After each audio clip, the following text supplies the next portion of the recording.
Hello दोस्तों, सो drama की start वहीं से होती है जहाँ सुहो फुल ऑन डल्ली था और वो युनवा के गालों को छू रहा था। जो सब देख यहाँ युनवा शॉक थी, पर वो यहाँ उसे कुछ नहीं कहती और ये सीन बहुत रोमांटिक था जिसे कहीं ना कहीं युनवा भी इंजॉय कर रही थी। बट तभी यहाँ थोड़ी देर बाद सुहो को रियलाइज होता है कि ये उसने क्या कर दिया और वो फटाक से बैठ जाता है, जिसके बाद वो उसे सॉरी भी करता है और उसे एक पर एक सवाल पूछा जा रहा था कि मैंने सुना है तुम्हारा मरा हुआ पति जिंदा हो गया है, पर ऐसा कैसे हो सकता है? मुझे ना तुम्हारी बहुत फिक्र हो रही है और क्या तुम्हें इसके लिए फोर्स किया जा रहा है? जो सब कुछ देख यहाँ युनवा बहुत ही ज्यादा इमोशनल होते हुए से कहती है, पिछले 15 सालों से मैं उन्हीं की तो विधवा थी, इसमें इतना चिंता करने वाली बात कौन सी है? और अपने इमोशन को कंट्रोल करते हुए वहां से निकल लेती है। बट अभी भी उसके दिमाग में वही मोमेंट चल रहा था जिसको याद कर कर वो यहाँ बहुत ही ज्यादा नर्वस हो रही थी और अपने आप को ही थपड़ा मारे जा रही थी और समझा रही थी कि ये सब वो क्या सोचने लगी है, ऐसा कभी नहीं हो सकता। और तभी यहाँ यौन सुना जाती है और उसे बताती है कि उसने अभी अभी किसी की परछाई को लॉर्ड स्योक के रूम में जाते हुए देखा है। जो सब सुन यहाँ युनवा बहुत ही ज्यादा सस्पिशियस हो जाती है, जहाँ अब हमें पता चलता है कि ये तो कांगबिल था जो कि चोरी छुपे यहाँ लॉर्ड स्योक से मिलने आया है और उन्हें अपनी बातों में भरोसा दिला रहा था कि देखो बॉस, आप बिल्कुल भी चिंता मत कीजिए, मैं यहाँ सब संभाल लूंगा, मैंने पता लगा लिया है, वो पार्क सूहो असल में हमारे लेट रॉयल कमांडर का बेटा कांग यून जाई है और मैं उसे खत्म कर दूंगा और इस धोखे की सजा मैं रॉयल सेक्रेटरी युन को भी दूंगा। जो सब सुन यहाँ लॉर्ड स्योक तो तिलमिला उठता है और वो समझ जाता है कि ये जो युनवा को चिट्स भेज रहा था ये सब कुछ करा धरा जरूर रॉयल सेक्रेटरी युन का ही होगा और उसे यहाँ बहुत ही ज्यादा गुस्सा आ रहा था उन पर। जो सब कुछ यहाँ चुपके से युनवा भी सुन रही थी और शॉक थी और अब वो यहाँ 200% श्योर हो गई थी कि ये सब कुछ उसके प्यारे ससुर जी का ही करा धरा है। बट यहाँ लॉर्ड स्योक को शक हो जाता है कि जरूर कोई बाहर से उनकी बातें सुन रहा है, सो वो यहाँ अलर्ट हो जाता है और अपने सभी मुस्टंडों को भी उसके पीछे लगा देता है। जो सब देख यहाँ युनवा बचते बचाते हुए उन सभी के बीच से भागते हुए अपने वही छोटे से कबाड़े वाले रूम में आ जाती है, जिसको फॉलो करता हुआ यहाँ लॉर्ड स्योक का मुलाजिम उसके रूम के बाहर तक पहुंच गया था और बस दरवाजा खोलने ही वाला था। बट नहीं, तभी यहाँ जुन आ जाता है, जहाँ ये सब कुछ दूर से योनसुन भी देख रही थी और उसे समझ ही नहीं आ रहा था कि वो यहाँ क्या करे और बहुत ही ज्यादा टेंशन में थी। जिसके बाद यहाँ जुन अंदर आकर चेक करने लगता है, जहाँ वो युनवा को देखता है, जहाँ अब तक युनवा ने तो भेस बदल लिया था। जो सब कुछ देख यहाँ जुन बहुत ही ज्यादा शॉक था, बट यहाँ युनवा से एक गलती हो गई थी और वो जुन नोटिस कर लेता है। बट यहाँ अपनी वाइफ पर शक करने की जगह उसे बचाने के लिए वो यहाँ उसका कपड़ा उसकी तरफ फेंक देता है ताकि उसकी प्यारी वाइफ पकड़ी ना जाए और यहाँ ये मुलाजिम भी इन दोनों को देख निकल लेता है। जो सब देख यहाँ युनवा शॉक थी और उससे कहता है कि जितना जल्दी हो सके वो अपने क्लोथ चेंज कर ले, वरना मॉम आकर उसकी हालत खराब कर देंगी। जो सब सुन यहाँ युनवा को क्लिक होता है कि उसने जल्दी जल्दी में तो अपने विधवा वाले ही कपड़े पहन लिए जो कि अब वो नहीं पहन सकती और वो ये भी नोटिस कर लेती है कि जो जुन ने कपड़ा फेंका था अगर वो उसे हटा देती तो यहाँ वो एज ए नकाबपोश पकड़ी जाती। बट अभी भी उसे ये समझ में नहीं आया था कि ये सब कुछ जुन ने उसकी हेल्प करने को किया था। वो यही सोच रही थी कि जाने अनजाने में ही सही जुन ने उसकी मदद कर दी और वो आज भी पकड़ी नहीं गई है। जहां अब इस सब की खबर जूनियर सुहो को भी दे देता है। जो सुन यहाँ सुहो बहुत ही ज्यादा टेंशन में आ जाता है और यहाँ जाते जाते जुन उसे कहता है कि किसी को ऐसे सीधा साधा समझकर हम उसके अंदर क्या चल रहा है इस बात का अंदाजा नहीं लगा सकते, लेकिन मैं सच का पता लगा कर रहूंगा। बट ये सभी बातें तो यहाँ युनवा के ऊपर से चली जाती है। आखिर ये क्या बोल रहा था और किसके बारे में बोल रहा था? मतलब यार युनवा कितनी सीधी सादी भोली भाली दिखती है, लेकिन रात के अंधेरों में वो नकाबपोश बनी फिर रही है, जिसके बारे में अभी जुन को प्रॉपर्ली तो नहीं पता, लेकिन उसे पता है कि वो यहाँ दोहरी जिंदगी जी रही है। यार ये तो सीधा सीधा वार्निंग दे रहा है। जहाँ अब सुहो तो सीधा युनवा को देखने पहुंच गया था, क्या वो ठीक है? और तभी यहाँ युनवा भी बाहर आ गई थी और ये दोनों यहाँ एक दूसरे को सेफ देख बहुत ही ज्यादा रिलीफ फील कर रहे थे। जहाँ अब नेक्स्ट डे जूनियर अपनी लुटी पिटी हालत में पिटा हुआ आया था। जो सब कुछ यहाँ सुहो और जनरल भी देखकर बहुत ही ज्यादा शॉक थे। तो यहाँ जूनियर चैंग बताता है कि वो यहाँ कांगपिल और उसके मुस्टंडे को फॉलो कर रहा था, जिसका पता यहाँ मुस्टंडे को चल गया था। सो उसने यहाँ जूनियर चैंग की कुट्ट लगा दी। जहाँ अब इस रात के इंसिडेंट से सुमा तो बहुत ही ज्यादा डरी हुई थी, बट यहाँ लॉर्ड स्योक तो उन्हें समझाने लगा था कि अरे डरने की ना कोई बात नहीं है, मैं कोई मामूली बंदा थोड़ी ना हूँ, स्टेट काउंसिलर मिनिस्टर हूँ। और घर से बाहर निकलता है, जहाँ उसे जनरल और सुहो मिल जाते हैं जो कि यहाँ पर्सनली रात के इंसिडेंट के बारे में पूछताछ करने आए थे। जो देख यहाँ लॉर्ड स्योक शॉक था, आखिर घर की बात तुम्हें कैसे पता चल गई? सच में कानून के हाथ लंबे ही नहीं कान भी बहुत तेज होते हैं। जो सब सुन यहाँ जनरल तो डरने लगा था, आखिरकार उन्हें यहाँ सुहो ने ही तो फंसाया है। और यहाँ लॉर्ड स्योक के जाने के बाद जनरल की तो हवा निकल चुकी थी और वो यहाँ गिरते पड़ते ही सुहो पर गुस्साने लगे थे कि पता नहीं तुम्हारी संगत में मुझे और क्या क्या करना पड़ेगा। जो सब कुछ सुनने यहाँ सुहो की तो हंसी निकल चुकी थी। आखिरकार अब जनरल अपनी पोस्ट का सही इस्तेमाल करने लगे हैं और तभी यहाँ जुन भी पहुंच चुका था, जो कि सुहो को देख उसे हाई हेलो करने लगा था और खुद को युनवा का पति और लॉर्ड स्योक को वही मरा हुआ बेटा बता रहा था। जो सब देख यहाँ सुहो शॉक था कि यह है लॉर्ड स्योक का वो मरा हुआ बेटा जो कि मेरी माई लेडी युनवा का पति बना बैठा है। जहाँ जनरल तो उसकी तारीफों के पुल बांधे जा रहे थे कि देखो कितना अच्छा है, क्या लंबा चौड़ा और हैंडसम है युनवा का पति, युनवा ना बहुत लकी है। बट ये सब कुछ सुन यहाँ सुहो को बिल्कुल भी अच्छा नहीं लगता। और तभी यहाँ जुन योनवा को ढूंढते हुए उसके पास पहुंच जाता है और माय वाइफ करने लगा था। जो सब कुछ सुन यहाँ योनवा के तो कानों में दर्द होने लगा था और वो यहाँ गुस्साते हुए कहती है कि कौन है बे, मैं किसकी वाइफ नहीं हूँ। और जब तक वो देखती है कि ये तो खुद जुन है तो वो यहाँ बहुत ही ज्यादा नर्वस होने लगी थी और उसे सॉरी करती है। जहाँ वो उससे कहता है कि अगर तुम्हें माय वाइफ सुनना अच्छा नहीं है तो तुम ही बता दो मैं तुम्हें क्या कहकर बुलाऊं, डार्लिंग, हनी या फिर बेबी। तो यहाँ योनवा मुंह बनाते हुए हनी चूज करती है कि तुम मुझे हनी कहकर बुला सकते हो। जो सुन यहाँ जुन बहुत ही ज्यादा खुश होने लगा था। हनी, तो क्या तुम मेरे साथ कहीं बाहर घूमना चाहोगी? तो यहाँ योनवा तो सीधा उसे मना कर देती है कि नहीं, मेरे पास बहुत ज्यादा काम है। पर जैसे ही वो कहता है कि वो म्यूंगदो इन जा रहा था तो यहाँ योनवा फटाक से खुश होते हुए दौड़ती दौड़ती उसके पास आने लगी थी। मैं तो जरूर जाऊंगी तुम्हारे साथ। जहाँ अब सुहो भी अपने इस खराब मूड के साथ म्यूंगदो इन पहुंच चुका था और उसके पीछे पीछे यहाँ रॉयल सेक्रेटरी युन भी पहुंच चुके थे और इन दोनों के यहाँ लेडी चांग भी देख लेती है। और अब ये तीनों कुछ बात करें उससे पहले ही यहाँ जुन अपनी युनवा के साथ पहुंच जाता है। जो सब देख यहाँ सुहो को तो बहुत ही ज्यादा गुस्सा आ रहा था। सो वो यहाँ जुन से मैन टू मैन बात करना चाह रहा था, जिसे युन रोकने लगे थे कि भाई तू अभी कहीं मत जा, तेरा मूड ना भी बहुत ही ज्यादा खराब है। बट यहाँ जुन को भी सुहो से पर्सनली में बात करनी थी। जहाँ सुहो को टेंशन हो रही थी कहीं जुन को सब कुछ याद तो नहीं है ना, और कहीं इस वजह से युनवा के लिए प्रॉब्लम खड़ी ना हो जाए। जहाँ रॉयल सेक्रेटरी युन को तो बहुत ही ज्यादा टेंशन हो रही थी कि आखिरकार पता नहीं इन दोनों को क्या ही बात करनी है। जिसके बाद हमें दिखाया जाता है कि जुन तो यहाँ सीधा सुहो से डायरेक्टली पूछ लेता है कि आखिरकार उसके और युनवा के बीच में क्या ही रिश्ता है, आखिर क्यों उसकी बीवी युनवा आधी आधी रात को गायब रहती है, और अगर वो इस बारे में कुछ जानता है तो क्या वो उसे बता सकता है। जहाँ अब तक युनवा ने भी कल रात की घटना उन्हें बता दी थी। जो सब सुन यहाँ लेडी चांग तो बहुत ही ज्यादा डरने लगी थी और वो यहाँ रॉयल सेक्रेटरी उनको अपना और भी ज्यादा ध्यान रखने को कह रही थी, क्योंकि अब लॉर्ड सियोक को पता है कि उसके दुश्मन कौन है, सो वो किसी को नहीं छोड़ेगा। बट यहाँ युन कहते हैं कि हम उसके लिए तैयार हैं क्योंकि अब कुछ भी किसी से छुपा हुआ नहीं है। तो यहाँ सुहो उससे कहता है कि ये सब कुछ तुम्हें तुम्हारी बीवी युनवा से पूछना चाहिए। तुम मुझसे क्यों पूछ रहे हो कि पिछले 15 साल उसने तुम्हारे बिना कैसे काटे थे, उसने कितना कुछ सहा है तुम्हारी वजह से, और तुम यहाँ सीधा उसके कैरेक्टर पर सवाल उठा रहे हो। Very good सुहो। और वो सीधा यहाँ गुस्साते हुए इन तीनों के पास पहुंच जाता है और वो युनवा से अकेले में बात करना चाह रहा था। जहाँ अब वो सीधे सीधे उसे बता देता है कि अब उसके लिए और भी ज्यादा मुश्किलें खड़ी होने वाली है क्योंकि जुन को उस पर शक हो चुका है। जो सब कुछ सुन यहाँ युनवा डरती नहीं है और वो यहाँ स्माइल करते हुए कहती है कि मुझे लगा ही था कि उसने मुझे पकड़ लिया है, उसे मुझ पर शक हो ही गया है। तो यहाँ सुहो उसे कहता है कि तो फिर अब तुम उसके साथ कैसे रह सकती हो, ये तुम्हारे लिए बहुत ही ज्यादा खतरनाक होगा। तो यहाँ युनवा चेहरे पर स्माइल लाकर मुझसे कहती है कि मेरी जिंदगी तो पहले से ही खतरे से भरी हुई है, बस अब उसमें एक और खतरा बढ़ चुका है और मैं इसके लिए तैयार हूँ। और वो यहाँ से निकल लेती है। पर ये सब कुछ देख यहाँ सुहो बहुत ही ज्यादा रिलीफ फील करता है कि युनवा यहाँ अपने लिए स्टैंड ले सकती है, उसे किसी की जरूरत नहीं है। जहाँ अब जून बहुत ही ज्यादा सैड हुए बैठा था और बहुत ही ज्यादा कंफ्यूज था कि आखिरकार इन 15 सालों में युनवा ने क्या कुछ नहीं देखा होगा और वो ये सब कुछ पूछे भी तो पूछे किससे। और उसके मन में एक डर भी था कि कहीं वो बहुत ज़्यादा लेट तो नहीं हो गया ना वापस आने में। जहाँ उसके पास नीमी और ये हेल्पर भी आ जाते हैं, जिनसे जब वो युनवा के बारे में पूछता है तो वो यहाँ उसकी बहुत ही ज़्यादा तारीफ करते हैं। जिसके बाद वो नकाबपोश के बारे में पूछता है तो ये दोनों उसके बारे में भी बहुत तारीफ करते हैं कि वो तो हमारा हीरो है, जब से वो हमारे राज्य में है ना तब से वो हमारी सभी प्रॉब्लम को सॉल्व करता हुआ आया है। और तभी यहाँ हेल्पर तो ये तक बोलने लगता है कि आप कितने लकी है ना कि आपके पास ऐसी। बट तभी यहाँ नीमी अपनी चालाकी बताते हुए एक एप्पल उसके मुंह में ठूस देती है और उसका मुंह बंद करवाते हुए कहती है कि आप बहुत लकी है कि आपकी वाइफ युनवा कितनी प्रीटी है। जो सब कुछ देख यहाँ जुन बहुत ही ज्यादा रिलीफ फील कर रहा था और उसे उसके सभी सवालों का जवाब इनडायरेक्टली ही सही पर मिल चुका था। और वो यहाँ युनवा को देख बहुत ही ज्यादा खुश था और उसे भी अपनी खुशी बता रहा था और उससे कह रहा था क्या वो कभी अपनी लाइफ में उस नकाबपोश हीरो से कभी मिल भी पाएगा। जो सब कुछ सुन यहाँ युनवा शॉक थी क्योंकि उसने तो सोचा था कि जुन यहाँ उस पर सवालों की बारिश कर देगा, बट ऐसा तो कुछ भी नहीं हुआ। उल्टा जुन तो उसकी तारीफ कर रहा है और वो भी उसे बिना बताए, जो कि सच में बहुत क्यूट था। तो यहाँ उसके दिल में यहाँ जुन के लिए एक अलग ही रिस्पेक्ट वाली फीलिंग जाग उठती है। और वहीं दूसरी तरफ यहाँ जूनियर चैंग तो बहुत ही ज्यादा हारा हुआ फील कर रहे थे। आखिरकार वो यहाँ मुस्टंडे से पिट कर जो आए थे, जहाँ अब ये क्यों पहुंच चुकी थी और वो यहाँ उसकी केयर करते हुए उसे टिफिन भी पकड़ाती है और उसके चेहरे पर लगे घाव को देखकर बहुत ही ज्यादा वरिड थी। जो सब कुछ यहाँ जूनियर चैंग को बहुत ही ज्यादा अच्छा लगता है। जो सब कुछ ना पीछे से यहाँ जनरल भी देख रहे थे, उनको देख यहाँ जूनियर चैंग तो वो टिफिन ये क्यों को पकड़ाकर उनके पास दौड़ा दौड़ा पहुंच जाता है, जहाँ जनरल उसे सुहू की हेल्प कराने को भेज देते हैं और खुद यहाँ बार बार ये क्यों को ही देखे जा रहे थे और उससे पहुंच के कहते हैं अब ये मत कहना कि अब तुम्हारा दिल ना इस पर आ चुका है, मैं तो तुमसे परेशान हो गया हूँ। बट यहाँ ये क्यों तो बस पत्ती सी दिखाई मुस्कुराई जा रही थी। यार अब दिल का क्या ही कर सकते हैं। और तभी हमें दिखाते हैं कि लेडी जांग जो कि अपने रूम की तरफ जा रही थी, तभी उन्हें वहाँ मुस्टंडे और कांग पिल ने पकड़ लिया था।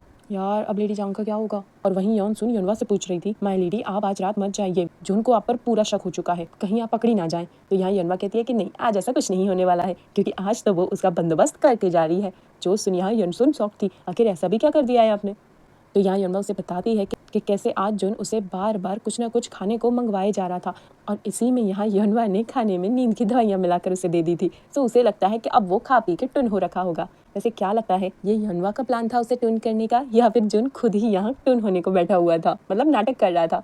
और तभी यहाँ दूसरी तरफ कांग पिल ने अपना सीक्रेट मैसेज पुलिस स्टेशन पहुंचा दिया था, जिसको जब सुहो पढ़ता है तो बहुत ही ज्यादा टेंशन में आ गया था, जिसमें कांग पिल ने उसे लेडी जांग को बचाने के लिए अकेले ही अपने होटल आने को कहा था। जो सब कुछ देख यहाँ वो बहुत ही ज्यादा शॉक था, बट यहाँ वो लेडी ओ की सिक्योरिटी भी नहीं छोड़ सकता था। सो वो यहाँ जूनियर चैंग को पूरी मिलिट्री के साथ लेडी ओ को प्रोटेक्शन देने पहुंचा देता है और खुद अकेला ही लेडी जांग को बचाने निकल पड़ता है, जहाँ वो कांग पिल के मुस्टंडर से लड़ते लड़ाते हुए पहुंच जाता है लेडी जांग के पास और उन्हें बचा कर निकलने ही वाला था कि तभी यहाँ कांग पिल अपनी गेम खेल जाता है और जितना सुहो ने सोचा था उससे भी कहीं ज्यादा मुस्टंडो को लेकर हाजिर था और उसे धमकी दे रहा था कि आज तो वो यहाँ सुहो और उसके जोड़ीदार उस नकाबपोश का काम खत्म कर ही मानेगा। जो सब सुन यहाँ सुहो उसे कहता है कि वो नकाबपोश तो यहाँ नहीं आने वाला बिल्कुल भी, और जो तुम सोच रहे हो ना वो सपना का सपना ही रह जाएगा, क्योंकि उसे जेल पहुंचाए बिना तो वो नहीं मरने वाला। और वहीं युनवा जो कि नकाबपोश बनकर निकल पड़ी थी, सो वो यहाँ जूनियर चैंग को इतनी रात को अपने सभी पुलिस वालों के साथ जाते हुए देख शॉक थी। बट यहाँ जैसे कि सुहो अकेला था और ये लोग बहुत ही ज्यादा थे, सो यहाँ सुहो ज्यादा देर उनके सामने टिक नहीं पाता और यहाँ लेडी जांग की जान बचाने के लिए सुहो यहाँ अपनी तलवार नीचे कर लेता है और मुस्टंडे की तलवार उसकी गर्दन पर थी, जहाँ कांग पिल भी उसे ऑर्डर दे देता है कि इसका खेल खत्म कर दो, वैसे भी इसका जिंदा होना हमारे लिए खतरा है। बट तभी यहाँ हमारी नकाबपोश युनवा पहुंच जाती है और वो उसे कहती है कि एक और बार सोच लो, और यहाँ वो सबसे पहले लेडी जांग को बचा लेती है।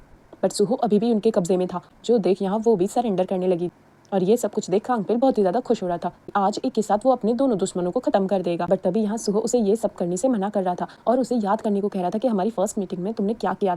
जो सब कुछ यहाँ युनवा समझ जाती है और जैसे उसने पास्ट में किया था वैसे ही यहाँ प्रेजेंट में यहाँ वो पत्थर की हेल्प से उन सभी का ध्यान भटका देती है, जिसका फायदा उठा सुहो उन सभी पर हमला बोल देता है और अपनी तलवार को मुस्टंडे की गर्दन पर रख देता है। जो देख यहाँ ये नकाबपोश युनवा भी कांग पिल के चक्के छुड़ाने वाली थी। बट तभी यहाँ जूनियर चैंग अपनी पुलिस कर्मियों के साथ पहुंच चुका था। जो सब देख यहाँ कांग पिल को तो चक्कर आने लगे थे कि इनको किसने बुला लिया, मेरा प्लान तो एकदम फुल प्रूफ था ना। और ये सब देख यहाँ युनवा फटाक से निकल लेती है कि अब आगे का तो सुहो संभाल लेगा। और वहीं यहाँ पीछे जूनियर चैंग तो दौड़ा दौड़ा आकर सुहो से कहता है कि कहाँ है मेरा वो नकाबपोश हीरो, बताओ ना कहाँ है। जो सब देख यहाँ सुहो उसका मुंह बंद करने लगा था कि बस अब तू चुप हो जा, सारा भांडा यही खोलेगा क्या। और जैसे ही सब कुछ अंडर कंट्रोल होता है तो यहाँ सुहो उसे पकड़ के पूछने लगा था, सच बता तू नकाबपोश के बारे में तक क्यों पूछ रहा है और तुझे कैसे पता कि वो यहाँ पर आया है। तो यहाँ जूनियर चैंग उसे बताता है कि जब मैं जा रहा था तब पीछे से नकाबपोश ने मुझे पकड़ लिया था, तो मैंने उसे हमारा सभी प्लान बता दिया था और उसी के कहने पर मैं यहाँ इन सबको लेकर आया हूँ। और अब सुहो उसकी बैंड बचाए उससे पहले ही यहाँ जूनियर अपनी जान बचाए निकल लेता है। जो सब कुछ देख यहाँ सुहो शॉक था। और वहीं यहाँ नेक्स्ट डे लॉर्ड स्योक अपने हाई लेवल कमांडर को भेज देता है लेडी ओ को पकड़ने। बट ये क्या, उन्हें तो यहाँ लेडी ओ मिलती ही नहीं है, मतलब लेडी ओ तो पहले ही गायब हो चुकी है। जिन सबसे तिल मिलाया हुआ लॉर्ड स्योक सीधा यहाँ किंग के पास पहुंच जाता है और उससे सवाल कर रहा था क्या लेडी ओ को तुमने गायब करवाया है। तो यहाँ किंग भी रिवील कर देते हैं कि मुझे क्या पता कि वो कहाँ है। तो यहाँ लॉर्ड स्योक किंग को उसकी मॉम का वास्ता देकर थ्रेटन करने लगे थे, बट किंग इस बार उससे डरने वाला नहीं था और वो यहाँ उन्हें क्लियर कट जवाब दे देते हैं किसी ने भी उसकी मॉम को फंसाने की झूठी चालबाजियां खेली है तो वो भी यहाँ पीछे नहीं हटेगा। आखिरकार वो भी किंग है और रिटर्न में उन्हें टी पार्टी के लिए इनवाइट करते हैं, जहाँ लॉर्ड स्योक तो सीधा मना कर देते हैं। बट यहाँ किंग उन्हें फोर्स करते हैं कि किंग का ऑर्डर है, फॉलो तो होना ही चाहिए ना, और ये सिर्फ एक नॉर्मल सा टी पार्टी ही तो है। बट ये सब कुछ सुनते यहाँ लॉर्ड स्योक की हंसी निकल जाती है कि थू और किंग, क्योंकि आखिरकार यार किंग को तो पता ही नहीं है ना कि कौन उसके अपने हैं और कौन नहीं, और वो अकेले ही डिसीजन नहीं ले सकता है, उसे इन सबकी मर्जी के मुताबिक ही चलना पड़ता है। सो यहाँ वो बहुत ही ज्यादा उसका मजाक बनाते हुए निकल लेते हैं कि देखते हैं आखिर कब तक तुम उसे प्रोटेक्ट करते हो। और यहाँ पीछे से रॉयल सेक्रेटरी युनवा के पास पहुंच चुके थे और उसे बता रहे थे किंग यहाँ कल तुम्हारी पूरी फैमिली को टी पार्टी के लिए इन्वाइट करने वाले हैं। बट ये सब कुछ सुन यहाँ युनवा शॉक थी कि टी पार्टी, आखिर आप लोगों का प्लान क्या है। बट यहाँ रॉयल सेक्रेटरी यून कहते हैं कि मैं बस इससे ज़्यादा तुम्हें और कुछ नहीं बता सकता। जिसके बाद यहाँ सीन शिफ्ट होता है रॉयल कासल पर, जहाँ किंग, रॉयल सेक्रेटरी यून और युनवा की पूरी फैमिली मौजूद थी। और यहाँ सबसे पहले जुन से सवाल जवाब कर रही थी कि आखिरकार वो इतने सालों से गायब था, अब अचानक से आ गया, आखिर हुआ क्या था। बट यहाँ जुन भी उन्हें वही बताता है जो कि उसने सबको बताया था और अपने पापा के झूठ पर पर्दा डालने लगा था। जो सब कुछ यहाँ किंग और रॉयल सेक्रेटरी यून बहुत अच्छे से समझ रहे थे। और वही मौका देख यहाँ युनवा भी अपने ब्रदर की बात छेड़ देती है। जो सब कुछ सुन यहाँ लॉर्ड स्योक को तो बड़ी वाली मिर्ची लग जाती है कि आखिरकार हम यहाँ टी पार्टी को आए हैं, यहाँ तुम अपने भाई की ये बेतुकी की बातें क्यों निकाल रही हो। तो यहाँ किंग तो लॉर्ड स्योक को ही चुप करवा देते हैं कि आखिरकार यहाँ सबको अपनी बात रखने का पूरा हक है। और वहीं दूसरी तरफ कांग पिल जो कि पकड़ा जा चुका है, सभी लोग उसका मुंह खुलवाने पे लगे हुए थे, बट मजाल है कि कांग पिल अपने मुंह से एक शब्द भी निकाले। सो यहाँ सभी पुलिस वालों ने तो हार मान ली थी, बट यहाँ सुहो थोड़ी ना हार मानने वाला था और वो यहाँ अपनी तलवार निकालकर ऐसा एक्ट कर रहा था कि जैसे आज तो वो उसे मार ही डालेगा। उसे यहाँ कांग पिल के जिंदा या मुर्दा होने से कोई फर्क नहीं पड़ता है, उसे बस अपना बदला लेना है। और वो यहाँ अपने गुस्साते हुए फेस के साथ वो तलवार निकाल कर उसे मारने ही जा रहा था। जो सब देख यहाँ कांग पिल की तो सच में पड़ जाती है, उसे लगता है कि जैसे सुहो सच में उसे मार देगा। सो वो यहाँ हार मान लेता है और एक एक कर अपना सभी काला चिटा खोलने लगा था। और वहीं रॉयल कासल में टी सर्व करने का टाइम हो चुका था, जिसके बाद यहाँ दरवाजा खुलता है और ये देखो ये स्पेशल टी लेकर आई भी कौन है, लेडी ओ, जो देख यहाँ लॉर्ड स्योक की तो आंखें फट जाती है कि ये यहाँ क्या कर रही है, अब ये इन सबका कौन सा प्लान है। मतलब क्या लेडी ओ तैयार हो चुकी है लॉर्ड स्योक का भांडा फोड़ने के लिए, जहाँ अब किंग भी लेडी ओ से रिक्वेस्ट कर रहे थे कि आखिरकार वो लास्ट पर्सन आप ही थी ना जिन्होंने मेरे फादर को वो स्पेशल वाली टी बना के दी थी, तो हम चाहते हैं कि वही स्पेशल वाली टी आप आज फिर से बनाएं। जो सब कुछ याद कर लेडी ओ तो यहाँ लॉर्ड स्योक की तरफ ही देखे जा रही थी, बट यहाँ लॉर्ड स्योक की तो हिम्मत ही नहीं हो रही थी कि वो यहाँ किसी से भी नजरें मिलाए, और उन्हें तो यहाँ बहुत ही ज्यादा गुस्सा आ रहा था। ये सब कुछ यहाँ रॉयल सेक्रेटरी यून अपनी बुक में लिखे जा रहे थे, और यहाँ लेडी ओ अपनी वही जहर वाली स्पेशल टी बना रही थी।